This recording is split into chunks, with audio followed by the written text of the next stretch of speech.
I'm gonna love them, and then they leave me, and then I make sure they never leave me again, because then they become my best friend.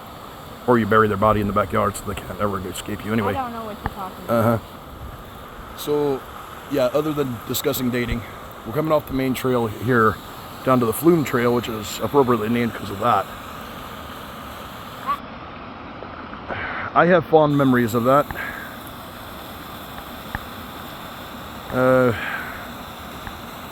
Tish, Pat, one of Tish's friends, whose name I cannot remember for the life of me, gorgeous Clinket girl. We all came out here and we kind of, well, we showered naked under that. It was nice.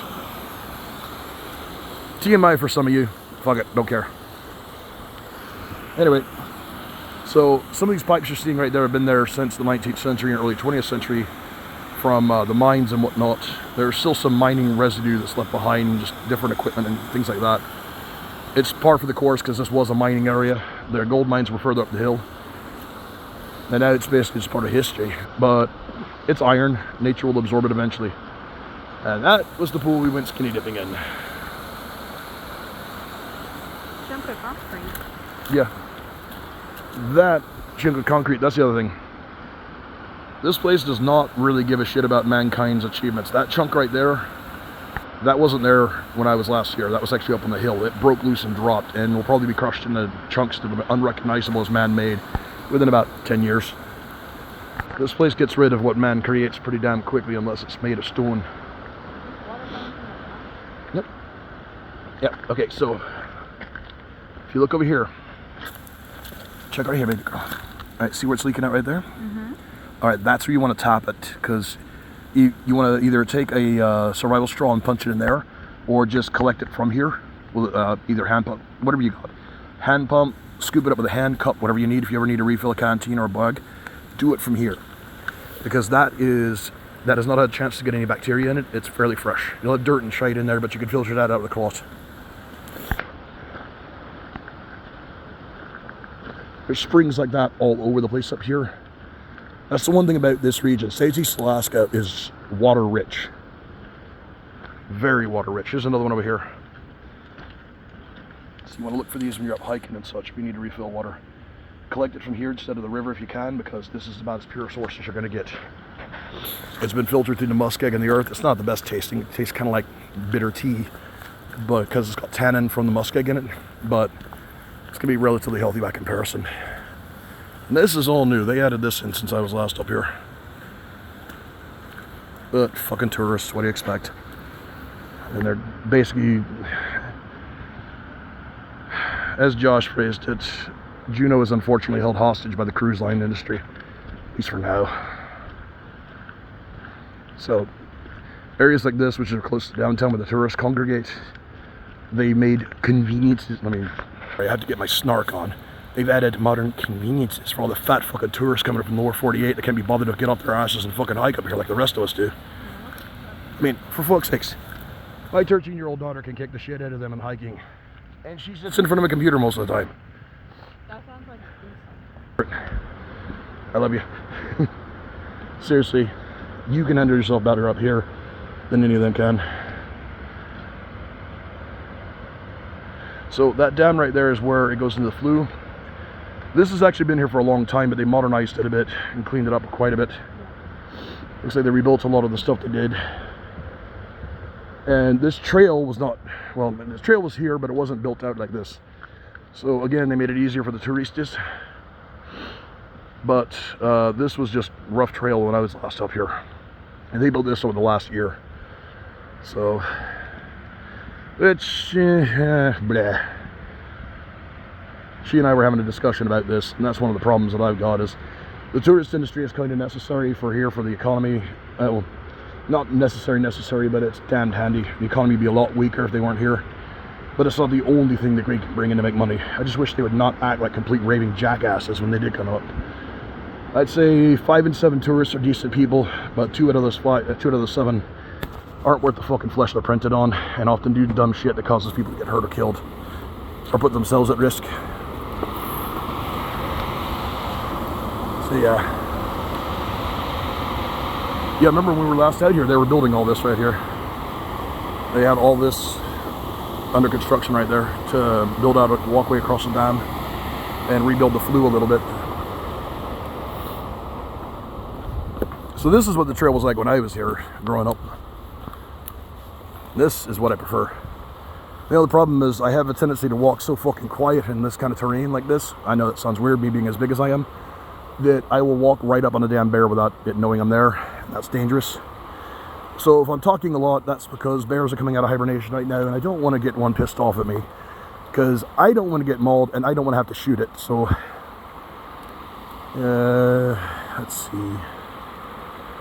Yeah, that old small landslide over there took out the rest of that trail. Let's cross over. Because if you look over there, you can see where it slid into the river. We could manage it, but not quickly. So work smarter, not harder.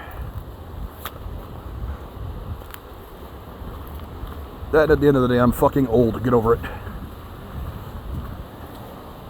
I'm an old fag. Alright, so this thing right here is for when the heavy duty snow melts come in. It'll overflow here. We get heavy rainfall up in the mountains. It'll overflow that because it's too much for the flue to catch. And it'll just flood into here and go down.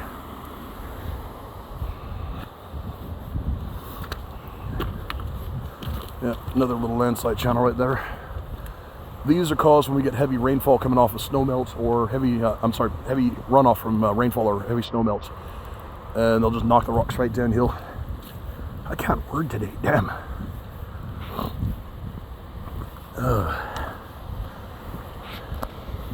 I will say this, coming up these trails was a hell of a lot easier when I was 15 and didn't have half my lung filled up with crud from the plague.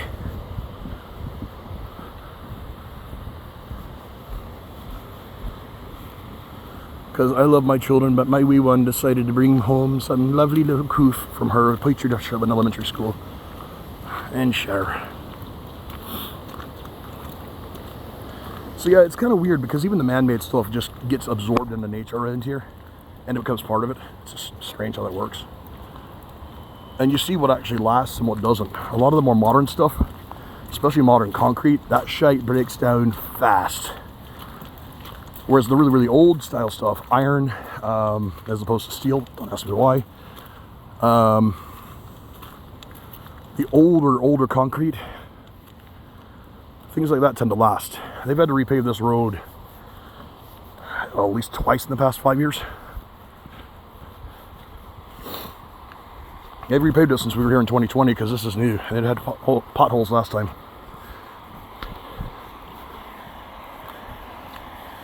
That's where we saw the baby ducks.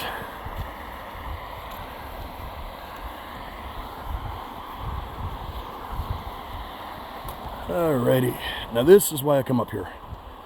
Because once you get on the other side of that knoll, the environment changes. I don't know how to explain it. Even with the road and everything else for the tourists and shit, it just becomes more peaceful, more quiet. And don't get me wrong, even downtown Juneau is more peaceful and quiet than anything I ever dealt with down in Texas. But this is a whole nother magnitude right here. Not exactly sure what you mean by quiet. Sometimes there's random people. Spiritual quiet, not noise quiet.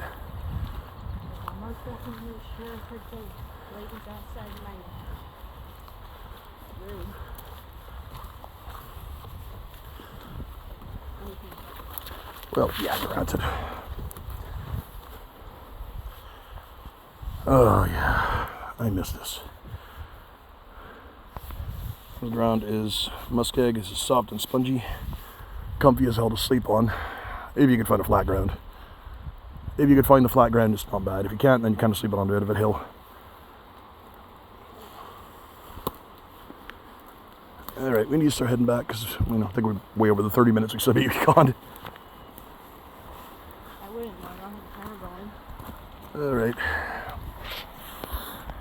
Well, I'm going to be shooting a lot more of these, so this is just the first of many. And I'll be dragging thing 1 and probably thing 2 and wee 1 along with me on occasion. Come out into the woods, let you guys see what this place is actually like. Now bear in mind, this is right behind my house. That knoll right there, my house is right on the other side of it. I could probably hit it if I shot an arrow from here. So you get all this wilderness range here in my backyard. This literally is my backyard.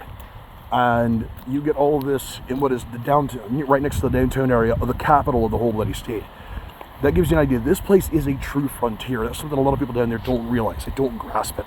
You can read about it, but you don't know it until you realize you go, what, we've been out here. It takes, what, 10 minutes to get here from the house? Really? We're not dawdling around? So 10 minutes from the house, you get out here, and you're in this, and you're in bear country, you're in wolf country. As much as I don't like to think about it, you go a little further up that way, and you're in Wolverine country. Fucking little satanic nightmares and fur coats. But the point is, you're in a wilderness region. There's deer everywhere. There's porcupines. You name it, marmots. Hell, we had a marmot right downtown. So this is a frontier region. This place is not like down south. Down south, everything you guys have got there, especially in Texas, are gardens. They're parks. You've got cityscape, farmland, all of it man-made, all of it man-modified, with little pockets of some tailored and kind of climate-controlled wild. Here, nature with a little bit of tolerance for humanity to plug some spots in, and if you fuck with it too much, it will fuck with you right back and wipe you out. Ask the original settlers in Sitka what happened to them when they tried that. You need a Ouija board, but still. So yeah, this is something that people need to understand, is this region right here is truly a wilderness. And that's why I moved up here with the girls, to keep them safe and also to give them an environment that they could never get down there.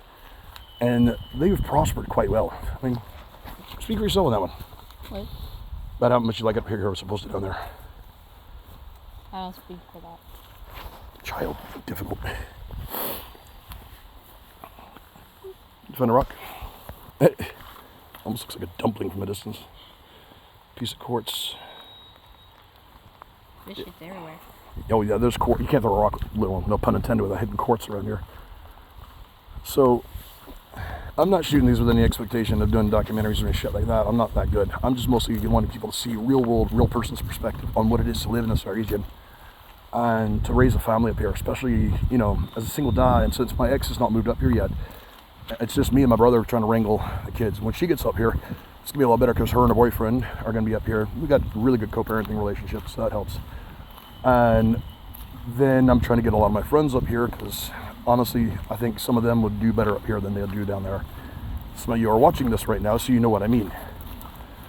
But, I mean, rush hour traffic or this, which would you rather have?